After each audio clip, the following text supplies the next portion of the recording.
ಶರತ್ಚಂದ್ರ ಚಟರ್ಜಿ ಅವರ ಬಂಗಾಳಿ ಕಾದಂಬರಿ ಪರಿಣೀತ.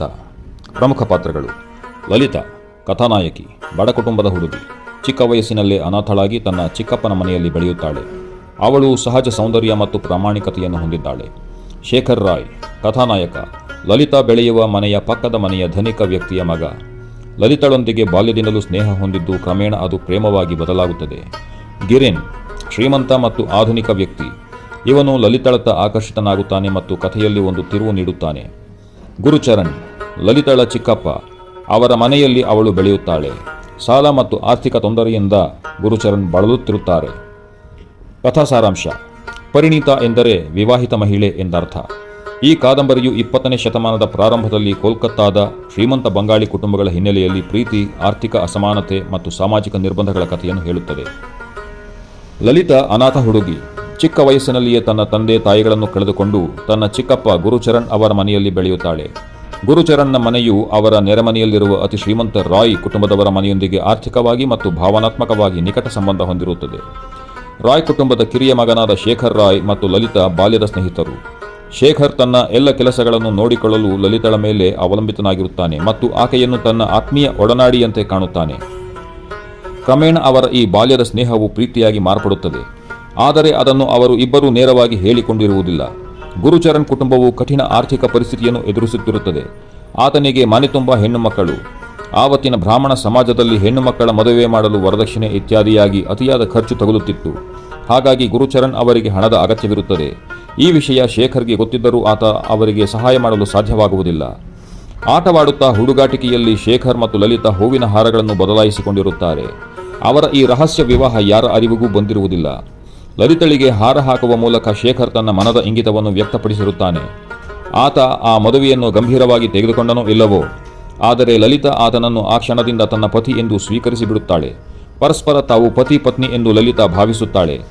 ಇಬ್ಬರ ನಡುವೆ ಮಾನಸಿಕವಾಗಿ ಒಂದು ದಾಂಪತ್ಯ ಬಂಧ ಏರ್ಪಡುತ್ತದೆ. ಈ ಸಮಯದಲ್ಲಿ ಗುರುಚರಣ್ ಅವರಿಗೆ ಸಹಾಯ ಮಾಡಲು ಗಿರಿನ್ ಎಂಬ ಶ್ರೀಮಂತ ಮತ್ತು ಸುಸಂಸ್ಕೃತ ವ್ಯಕ್ತಿ ಪ್ರವೇಶಿಸುತ್ತಾನೆ. ಗಿರಿನ್ನ ಆಗಮನವು ಶೇಖರ್ಗೆ ತೀವ್ರ ಅಸೂಯೆ ಮತ್ತು ಕೋಪವನ್ನು ಉಂಟುಮಾಡುತ್ತದೆ. ಗಿರಿನ್ ಮತ್ತು ಲಲಿತಳ ಸಾಮೀಪ್ಯವನ್ನು ಸಹಿಸಲಾಗದೆ ಶೇಖರ್ ತಪ್ಪಾಗಿ ಲಲಿತಳನ್ನು ಅಪಾರ್ಥ ಮಾಡಿಕೊಳ್ಳಲು ಪ್ರಾರಂಭಿಸುತ್ತಾನೆ. ಆಕೆಯನ್ನು ತನ್ನ ಗೌಪ್ಯ ಪ್ರೀತಿ ಮತ್ತು ವಿವಾಹಕ್ಕೆ ದ್ರೋಹ ಬಗೆದವಳು ಎಂದು ಭಾವಿಸುತ್ತಾನೆ. ಗಿರಿನ್ಗೆ ಕೂಡ ಲಲಿತಳ ಮೇಲೆ ಆಸೆಯಿರುತ್ತದೆ. ಅದಲ್ಲದೆ ಆತ ಧಾರಾಳವಾಗಿ ಗುರುಚರಣ್ ಅವರಿಗೆ ಹಣ ಸಹಾಯ ಮಾಡಿ ನವೀನ್ ರಾಯ್ ಅವರ ಸಾಲದ ಹಂಗಿನಿಂದ ಅವರನ್ನು ಮುಕ್ತಗೊಳಿಸುತ್ತಾನೆ. ಈ ಕಾರಣಕ್ಕಾಗಿ ಗುರುಚರಣ್ ಕುಟುಂಬ ಆತನಿಗೆ ಋಣಿಗಳಾಗಿರುತ್ತಾರೆ. ಸಾಲದ ಸುಳಿಯಿಂದ ಗುರುಚರಣ್ ತನ್ನ ಮನೆಯನ್ನು ಮಾರುವಂತೆ ಆದಾಗ ಅದನ್ನು ಕೊಂಡು ತನ್ನ ಕಿರಿಯ ಮಗ ಶೇಖರನಿಗೆ ಆ ಜಾಗದಲ್ಲಿ ಬಂಗಲೆ ಕಟ್ಟಿಕೊಡಬೇಕು ಎಂಬ ನವೀನ್ ರಾಯ್ನ ಆಸೆ ಇದರಿಂದ ಮಣ್ಣುಗೂಡುತ್ತದೆ. ಅದಲ್ಲದೆ ಗಿರಿನ್ನ ಪ್ರಭಾವದಿಂದ ಗುರುಚರಣ್ ಬ್ರಹ್ಮ ಸಮಾಜಕ್ಕೆ ಮತಾಂತರಗೊಂಡಿದ್ದು ನವೀನ್ ರಾಯ್ಗೆ ಮತ್ತಷ್ಟು ಕೋಪ ಉಂಟು ಮಾಡುತ್ತದೆ. ಈ ಕಾರಣಗಳಿಂದಾಗಿ ನವೀನ್ ರಾಯ್ ಗುರುಚರಣ್ ಮನೆತನದ ಜೊತೆಗಿನ ಎಲ್ಲ ಸಂಬಂಧಗಳನ್ನು ಕಳೆದುಕೊಳ್ಳುತ್ತಾನೆ. ಗುರುಚರಣ್ಗೆ ಇನ್ನಷ್ಟು ಆರ್ಥಿಕ ಮತ್ತು ಆರೋಗ್ಯ ಸಮಸ್ಯೆಗಳು ಎದುರಾದಾಗ ಅವರು ತಮ್ಮ ಕುಟುಂಬ ಸಮೇತ ಕೋಲ್ಕತ್ತಾವನ್ನು ಬಿಟ್ಟು ಬೇರೆಡೆಗೆ ಸ್ಥಳಾಂತರಗೊಳ್ಳಬೇಕಾಗುತ್ತದೆ. ಲಲಿತಾ ದೂರ ಹೋಗುವುದರಿಂದ ಶೇಖರ್ಗೆ ತೀವ್ರ ನೋವು ಉಂಟಾಗುತ್ತದೆ. ಈ ನಡುವೆ ದೂರ ಹೋದ ಗುರುಚರಣ್ ಮೃತ ಹೊಂದಿದ ವಿಷಯ ತಿಳಿದು ಬರುತ್ತದೆ. ಗುರುಚರಣ್ನ ವಿಧವೆ ಕೋಲ್ಕತ್ತಾದ ತಮ್ಮ ಮನೆಯನ್ನು ಮಾರಲು ಬಂದಾಗ ಗಿರಿನ್ ಅವರ ಅಳಿಯ ಎಂಬುದು ಶೇಖರ್ಗೆ ತಿಳಿಯುತ್ತದೆ. ಸ್ವಾಭಾವಿಕವಾಗಿ ಗಿರಿನ್ ಮದುವೆಯಾಗಿರುವುದು ಲಲಿತಾಳನ್ನೇ ಎಂದು ಶೇಖರ್ ಭಾವಿಸುತ್ತಾನೆ. ಮನೆಯ ವ್ಯಾಪಾರದ ಕುರಿತು ಗಿರಿನ್ ಶೇಖರನ್ನು ಕಾಣಲು ಬಂದಾಗ ಆತ ಮದುವೆಯಾಗಿರುವುದು ಲಲಿತಳನ್ನಲ್ಲ, ಬದಲಿಗೆ ಗುರುಚರಣ್ ಅವರ ಪುತ್ರಿಯನ್ನು ಎಂಬ ನಿಜ ಅರಿವಿಗೆ ಬರುತ್ತದೆ. ತಾನು ಲಲಿತಳನ್ನೇ ಮದುವೆಯಾಗಲು ಇಷ್ಟಪಟ್ಟಿದ್ದರೂ ಕೂಡ ಲಲಿತಾ ತನಗೆ ಈಗಾಗಲೇ ಮದುವೆ ಆಗಿದೆ, ತನ್ನ ಪತಿ ಜೀವಂತ ಇದ್ದಾರೆ ಎಂದು ಹೇಳಿದ್ದರಿಂದ ಮದುವೆಗೆ ನಿರಾಕರಿಸಿದ್ದು ತಿಳಿದು ಬರುತ್ತದೆ.